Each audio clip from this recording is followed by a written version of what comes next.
Hello, I'm in a 2013 Lexus 300H, and today I'm going to show you how you would add coolant.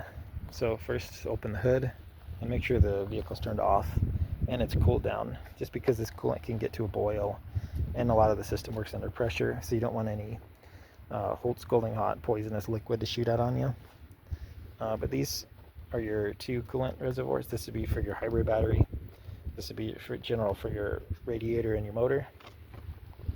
But these would be the main two you add to.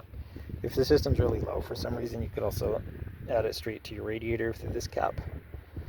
So I've had this car running, so I don't want to open this right now, but this one, you just push down and twist a little bit and it pops right off and you can see coolant right there. But you typically just are going to add straight to here, and sometimes this one if needed.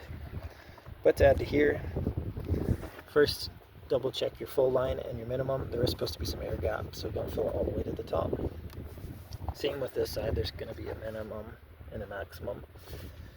Next, with your new coolant, make sure it's the same color as what's in here already. And ideally the same brand type you've been using. Best not to mix and match for these coolants. But if you need to add it, just pop this off, either straight from your coolant jug or with a funnel. Fill this needed until you get to your full line for either of them, and then make sure they're pushed nice and close.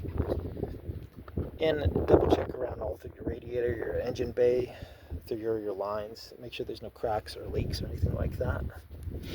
And so again, since the system works under pressure, if you turn the vehicle on and have it running, you might see coolant start to puddle around the engine bay or under the car. A way to tell that apart from, say, water condensation is it should have a slight coloration to it. It'd have a slight sweetness smell. And you don't really want it on your fingers, but say you have a glove on and you feel it, it'll feel slightly more slick than what water would feel like. But I hope this is helpful. Hope you have a wonderful day.